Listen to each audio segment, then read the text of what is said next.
कल्पना कीजिए, आप एक अत्यंत सुंदर स्त्री से विवाह करें और बाद में पता चले कि वह शायद बदचलन है और उससे विवाह करने वाला व्यक्ति एक बेहद भोला ब्राह्मण था। एक ब्राह्मण गांव में सोम शर्मा नाम का विद्वान रहता था। उसकी एक बेटी थी। वो इतनी सुंदर थी कि लोग उसे देखकर रुक जाते। लेकिन गांव में एक डर भी था। लोग कहते थे उसके पास रहस्यमयी शक्तियां हैं। इसी कारण कोई भी युवक उससे विवाह करने को तैयार नहीं था। बहुत समय बाद सोम शर्मा को एक वर मिला। उसका नाम था गोविंद।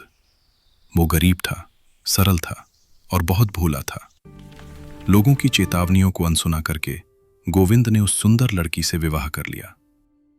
विवाह के कुछ ही समय बाद पत्नी को महसूस हुआ कि उसने गलती कर दी है। गोविंद सीधा सादा था, धीमा था और संसार की चालाकियों से अनजान था। एक दिन उसने कहा, मुझे मेरे माता पिता के घर जाना है। भोले गोविंद ने तुरंत हाँ कर दी। दोनों यात्रा पर निकल पड़े। रास्ते में उनकी मुलाकात एक युवक से हुई। उसका नाम था विष्णु। वो आकर्षक था, चतुर था और आत्मविश्वासी भी। स्त्री की नजर जैसे ही उस पर पड़ी, सब कुछ बदल गया। भोले गोविंद ने उस अजनबी को भी अपने साथ यात्रा में शामिल कर लिया। लेकिन धीरे धीरे उसकी पत्नी और वह युवक एक योजना बनाने लगे। एक दिन अचानक वह युवक जोर से चिल्लाया, चोर चोर!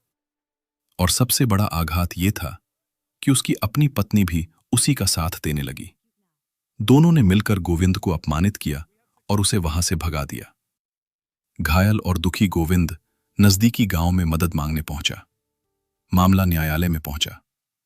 दोनों पुरुष दावा कर रहे थे कि वही उस स्त्री के पति हैं।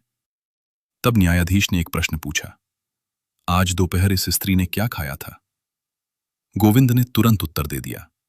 दूसरा व्यक्ति चुप रह गया। उसे कुछ पता ही नहीं था। सच सामने आ गया। लेकिन इसके बाद गोविंद ने एक और फैसला किया। उसने उस स्त्री को छोड़ दिया। कभी कभी किसी व्यक्ति को खो देना ही जीवन की सबसे बड़ी जीत बन जाता है।